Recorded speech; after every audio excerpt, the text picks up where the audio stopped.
ओम शांति। आज है 30 जुलाई शिव बाबा की साकार मुरली। आज मीठे बाबा कहते हैं, मीठे बच्चे, दुख हरता सुख करता एक बाप है, वही तुम्हारे सब दुख दूर करते हैं। मनुष्य किसी के दुख दूर नहीं कर सकते। प्रश्न, विश्व में शांति का कारण क्या है?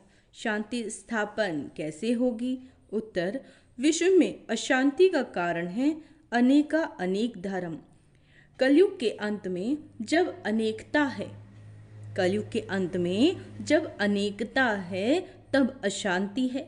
बाप आकर एक सत्य धर्म की स्थापना करते हैं, वहाँ शांति हो जाती है। तुम समझ सकते हो कि इन लक्ष्मी नारायण के राज्य में शांति थी। पवित्र राज्य, पवित्र कर्म था। कल्याणकारी बाप फिर से नई दुनिया बना रहे हैं, उसमें अशांति का नाम नहीं। ओम शांति। रूहानी बाप बैठ रूहानी बच्चों को समझाते हैं। रूहानी बाप को ही ज्ञान का सागर कहा जाता है। यह तो बच्चों को समझाया। मुंबई में भी बहुत सोशल वर्कर हैं, उनकी मीटिंग्स होती रहती हैं। मुंबई में खास जहाँ मीटिंग करते हैं उनका नाम है भारतीय विद्या भवन। अब विद्या होती है दो प्रकार की। एक है जिस्मानी विद्या जो स्कूल कॉलेजों में दी जाती है, अब उसको विद्या भवन कहते हैं। ज़रूर वहाँ कोई दूसरी चीज़ है। अब विद्या किसको कहा जाता है यह तो मनुष्य जानते ही नहीं। यह तो रूहानी विद्या भवन होना चाहिए। विद्या ज्ञान को कहा जाता है। परम पिता परमात्मा ही ज्ञान सागर है। श्री कृष्ण को ज्ञान का सागर नहीं कहेंगे। शिव बाबा की महिमा अलग, श्री कृष्ण की महिमा अलग। भारतवासी मूंझ पड़े हैं। गीता का भगवान श्री कृष्ण को समझ बैठे हैं तो विद्या भवन आदि खोलते रहते हैं। बाबा कहते, समझते तो कुछ भी नहीं। विद्या है गीता का ज्ञान, वह ज्ञान तो है एक बाप में, जिसको ज्ञान का सागर कहा जाता है, जिसे मनुष्य मात्र जानते नहीं है। भारतवासियों का धर्म शास्त्र तो वास्तव में एक है। कौन सा? सर्वशास्त्रमयी शिरोमणि भागवत गीता। अब भगवान किसको कहा जाए वह भी इस समय भारतवासी समझते नहीं। या तो श्री कृष्ण को कह देते या राम को या अपने को ही परमात्मा कह देते। अब तो राज्य भी तमो प्रधान है। रावण राज्य है ना। तुम बच्चे जब किसी को समझाते हो तो बोलो शिव भगवान वाच्य। पहले तो यह समझें कि ज्ञान सागर एक ही परम पिता परम आत्मा है, जिसका नाम है शिव।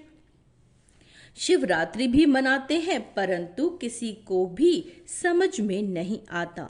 जरूर शिव आया हुआ है तब तो शिवरात्रि मनाते हैं। शिव कौन है यह भी नहीं जानते। बाप कहते हैं, भगवान तो सबका एक ही है। सब आत्माएं भाई भाई हैं। आत्माओं का बाप एक ही परम पिता परम आत्मा है। उनको ही ज्ञान का सागर कहेंगे। देवताओं में यह ज्ञान है नहीं। कौन सा ज्ञान? रचयिता और रचना के आदि मध्य अंत का ज्ञान कोई मनुष्य मात्र में नहीं है। कहते भी हैं ऋषि मुनि। प्राचीन ऋषि मुनि नहीं जानते थे, प्राचीन का भी अर्थ नहीं जानते। सतयुग त्रेता हुआ प्राचीन, सतयुग है नई दुनिया। वहाँ तो ऋषि मुनि थे नहीं। यह ऋषि मुनि आदि सब बाद में आए हैं, वह भी इस ज्ञान को नहीं जानते। नीति नीति कह देते हैं, वही जानते नहीं तो भारतवासी जो अभी तमोगुणी हो गए हैं वह कैसे जान सकते हैं। बाबा कहते, इस समय साइंस का घमंड भी कितना है। इस साइंस द्वारा समझते हैं भारत स्वर्ग बन गया है। इसको माया का पंप कहा जाता है। फॉल ऑफ पंप का एक नाटक भी है। कहते भी हैं कि इस समय भारत का पतन है। सतयुग में उत्थान, अब पतन। यह कोई स्वर्ग थोड़ी है, ये तो माया का पंप है। इनको खत्म होना ही है। मनुष्य समझते हैं विमान है, बड़े बड़े महल, बिजलियां हैं, यही स्वर्ग है। कोई मरता है तो भी कहते हैं स्वर्गवासी हुआ। इससे भी समझते नहीं कि स्वर्ग गया तो जरूर स्वर्ग कोई और है ना। यह तो रावण का पंप है। बेहद का बाप स्वर्ग की स्थापना कर रहे हैं। इस समय है चटा बेटी माया और ईश्वर की असुरी दुनिया और ईश्वरीय दुनिया की। यह भी भारतवासियों को समझाना पड़े। दुख तो अर्जुन बहुत आने वाले हैं, अतः दुख आना है। स्वर्ग तो होता ही है सतयुग में, कलयुग में तो हो न सके, यह भी किसी को पता नहीं। पुरुषोत्तम संगम युग किसको कहा जाता है, यह भी बाप समझाते हैं। ज्ञान है दिन, भक्ति है रात, अंधियारे में धक्के खाते रहते हैं। भगवान से मिलने के लिए कितने वेद शास्त्र आदि पढ़ते हैं। ब्रह्मा का दिन और रात, सो ब्राह्मणों का दिन और रात। सच्चे मुखवंशावली ब्राह्मण तुम हो, वह तो कलयुगी कुखवंशावली ब्राह्मण है। तुम हो पुरुषोत्तम संगम युगी ब्राह्मण। ये बातें और कोई नहीं जानती। यह बातें जब समझें तब बुद्धि में आए कि हम यह क्या कर रहे हैं। भारत सतु प्रधान था, जिसको ही स्वर्ग कहा जाता था। बाबा कहते तो जरूर वह नर्क है। ये जो है नर्क है, तभी तो नर्क से स्वर्ग में जाते हैं। वहां शांति भी है, सुख भी है। लक्ष्मी नारायण का राज्य है ना। तुम समझा सकते हो मनुष्यों की वृद्धि कैसे कम हो सकती है, अशांति कैसे कम हो सकती है। अशांति है ही पुरानी दुनिया कलयुग में, नई दुनिया में है शांति। स्वर्ग में शांति है ना, उसको ही आदि सनातन देवी देवता धर्म कहा जाता है। हिंदू धर्म तो अभी का है, इसको आदि सनातन धर्म नहीं कह सकते। यह तो हिंदुस्तान के नाम पर हिंदू कह देते। आदि सनातन देवी देवता धर्म था, वह कंप्लीट पवित्रता, सुख, शांति, हेल्थ, वेल्थ आदि सब था। अभी पुकारते हैं हम पतित हैं, हे पतित पावन आओ। अब प्रश्न है, पतित पावन कौन? श्री कृष्ण को तो नहीं कहेंगे।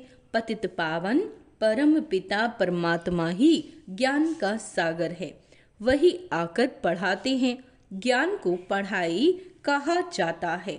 सारा मदार है गीता पर। अभी तुम प्रदर्शनी, म्यूजियम आदि बनाते हो, लेकिन अभी तक बीके का अर्थ नहीं समझते। समझते हैं ये कोई नया धर्म है, सुनते हैं, समझते कुछ भी नहीं। बाप ने कहा बिल्कुल ही तमो प्रधान पत्थर बुद्धि है। इस समय साइंस घमंडी भी बहुत बन गए हैं, साइंस से ही अपना विनाश कर लेते हैं। तो पत्थर बुद्धि कहेंगे ना, पारस बुद्धि थोड़े ही कहेंगे। बम्स आदि बनाते हैं अपने विनाश के लिए। ऐसे नहीं शंकर कोई विनाश करता है, नहीं, इन्होंने अपने विनाश के लिए सब बनाया, परंतु तमो प्रधान पत्थर बुद्धि समझते नहीं। जो कुछ बनाते हैं इस पुरानी सृष्टि के विनाश के लिए। विनाश हो तब फिर नई दुनिया की जय जयकार हो। वह तो समझते हैं स्त्रियों का दुख कैसे दुख दूर करे, है ना, परंतु मनुष्य थोड़े ही किसी का दुख दूर कर सकते हैं। दुख हरता सुख करता तो एक ही बाप है। देवताओं को भी नहीं कहेंगे, श्री कृष्ण भी देवता हो गया, भगवान नहीं कह सकते। यह भी समझते नहीं। जो समझते हैं वह ब्राह्मण बन औरों को भी समझाते रहते हैं। जो राज्य पद के अथवा आदि सनातन देवता धर्म के हैं वह निकल आते हैं। लक्ष्मी नारायण स्वर्ग के मालिक कैसे बने, क्या कर्म किया जो विश्व के मालिक बने। इस समय कलयुग अंत में तो अनेका अनेक धर्म है, तो अशांति है। नई दुनिया में ऐसे थोड़े ही होता है। अभी यह है संगम युग, जबकि बाप आकर राजयोग सिखलाते हैं। बाप ही कर्म अकर्म विकर्म की नॉलेज सुनाते हैं। आत्मा शरीर लेकर कर्म करने आती है। सतयुग में जो कर्म करते हैं वो अकर्म होते हैं, वहां विकर्म होता नहीं, दुख होता नहीं। कर्म अकर्म विकर्म की गति बाप ही आकर अंत में सुनाते हैं। मैं इनके बहुत जन्मों के अंत के भी जन्म में आता हूँ। इस रथ में प्रवेश करता हूँ। अकाल मूरत आत्मा का यह रथ है। सिर्फ एक अमृतसर में नहीं, सभी मनुष्यों का अकाल तख्त है। आत्मा अकाल मूरत, ये शरीर बोलता चलता है। अकाल आत्मा का ये चैतन्य तख्त है। अकाल मूरत तो सभी हैं, बाकी शरीर को काल खा जाता है। आत्मा तो अकाल है। तख्त तो खल्लास कर देते हैं। सतयुग में कोई तख्त कोई थोड़े ही होते हैं। इस समय करोड़ों आत्माओं के तख्त हैं। अकाल आत्मा को कहा जाता है। आत्मा ही तमो प्रधान से सतो प्रधान बनती है। बाबा कहते, मैं तो एवर सतो प्रधान पवित्र हूँ। भल कहते हैं पवित्र प्राचीन भारत का योग, परंतु वह भी समझते हैं श्री कृष्ण ने सिखाया। गीता को ही खंडन कर दिया। जीवन कहानी में नाम बदल दिया। बाप के बदले बच्चे का नाम डाल दिया। शिवरात्रि मनाते हैं, परंतु वो कैसे आते हैं ये जानते नहीं। शिव है ही परम आत्मा, उनकी महिमा बिल्कुल अलग, आत्माओं की महिमा अलग। बच्चों को ये पता है राधा कृष्ण ही लक्ष्मी नारायण है। लक्ष्मी नारायण के दो रूप को ही विष्णु कहा जाता है। फर्क तो है नहीं, बाकी 4 भुजा वाला 8 भुजा वाला कोई मनुष्य होता नहीं। देवियों आदि को कितनी भुजाएं दे दी, समझाने में समय लगता है। बाप कहते हैं, मैं हूं ही गरीब निवास। मैं आता ही तब हूं जब भारत गरीब बन जाता है। राहु का ग्रहण बैठ जाता है, बृहस्पति की दशा होती है। अब राहु का ग्रहण भारत में तो क्या सारे वर्ल्ड पर है। इसीलिए बाप फिर भारत में आते हैं, आकर नई दुनिया स्थापन करते हैं, जिसको स्वर्ग कहा जाता है। भगवान वाच्य, मैं तुमको राजाओं का राजा, डबल सिरताज स्वर्ग का मालिक बनाता हूँ। 5000 वर्ष हुआ जबकि आदि सनातन देवी देवता धर्म था, अभी वह है नहीं, तमो प्रधान हो गए। बाप खुद ही अपना अर्थात रचयिता और रचना का परिचय देते हैं। तुम्हारे पास प्रदर्शनी म्यूजियम में इतने आते हैं, समझते थोड़े ही हैं। कोई विरले समझ कर कोर्स करते हैं। रचयिता और रचना को जानते हैं। रचना रचता और बेहद का बाप, उनसे बेहद का वर्षा मिलता है। यह नॉलेज बाप ही देते हैं। फिर राजाई मिल जाती है तो वहां नॉलेज ही दरकार नहीं। सदगति कहा जाता है नई दुनिया स्वर्ग को, दुर्गति कहा जाता है पुरानी दुनिया नर्क को। बाप समझाते तो बहुत अच्छे से हैं, बच्चों को भी ऐसे समझाना है। लक्ष्मी नारायण का चित्र दिखाना है। यह विश्व में शांति स्थापन हो रही आदि सनातन देवी देवता धर्म का फाउंडेशन है। नहीं तो बाप स्थापना कर रहे हैं। देवताओं का पवित्र धर्म, पवित्र कर्म था, अभी ये है विशिष्ट वर्ल्ड। नई दुनिया को कहा जाता है वाइसलेस शिवालय। अब समझाना पड़े तो विचारों का कुछ कल्याण हो। बाप को ही कल्याणकारी कहा जाता है। वह आते ही हैं पुरुषोत्तम संगम युग पर। कल्याणकारी युग में कल्याणकारी बाप आकर सबका कल्याण करते हैं। पुरानी दुनिया को बदल नई दुनिया स्थापन कर देते हैं। ज्ञान से सदगति होती है। इस पर रोज टाइम लेकर समझा सकते हैं। बोलो, रचता और रचना के आदि मध्य अंत को हम ही जानते हैं। ये गीता का एपिसोड चल रहा है जिसमें भगवान ने आकर राजयोग सिखाया, डबल सिरताज बनाया। ये लक्ष्मी नारायण भी राजयोग से ये बने हैं। इस पुरुषोत्तम संगम युग पर बाप से राजयोग सीखते। बाबा हर बात कितना सहज समझाते हैं। अच्छा, मीठे मीठे सिक्के लदे बच्चों प्रति माता पिता बाप दादा का याद प्यार और गुड मॉर्निंग। रूहानी बाप की रूहानी बच्चों को नमस्ते। हम रूहानी बच्चों की रूहानी बाप दादा को याद प्यार गुड मॉर्निंग नमस्ते मीठू बाबा, शुक्रिया बाबा, शुक्रिया। धारणा के लिए मुख्य सार, राज्यों की पढ़ाई सोर्स ऑफ इनकम है, क्योंकि इससे ही हम राजाओं का राजा बनते हैं। ये रूहानी पढ़ाई रोज पढ़नी और पढ़ानी है। सदा नशा रहे कि हम ब्राह्मण सच्चे मुख वंशावली हैं। हम कलयुगी रात से निकल दिन में आए हैं। यह है कल्याणकारी पुरुषोत्तम युग। इसमें अपना और सभी का कल्याण करना है। वरदान, हर श्रेष्ठ संकल्प को कर्म में लाने वाले, हर श्रेष्ठ संकल्प को कर्म में लाने वाले मास्टर सर्वशक्तिवान आत्मा भव। मास्टर सर्वशक्तिवान माना संकल्प और कर्म समान हो। अगर संकल्प बहुत श्रेष्ठ हो और कर्म संकल्प प्रमाण ना हो तो मास्टर सर्वशक्तिवान नहीं कहेंगे। तो चेक करो, जो श्रेष्ठ संकल्प करते हो वो कर्म में आते हैं या नहीं। मास्टर सर्वशक्तिवान की निशानी है कि जो शक्ति जिस समय आवश्यकता हो वो शक्ति कार्य में आए। मास्टर सर्वशक्तिवान का मतलब है कि जिस समय हमें जिस शक्ति की आवश्यकता है, कहीं हमें समाना है, कहीं हमें सहन करना है, कहीं हमें बातों को समेटना भी है ना, तो हमें उस समय वो शक्ति यूज करनी है। तब बाबा कहते तब आप मास्टर सर्वशक्तिवान हो।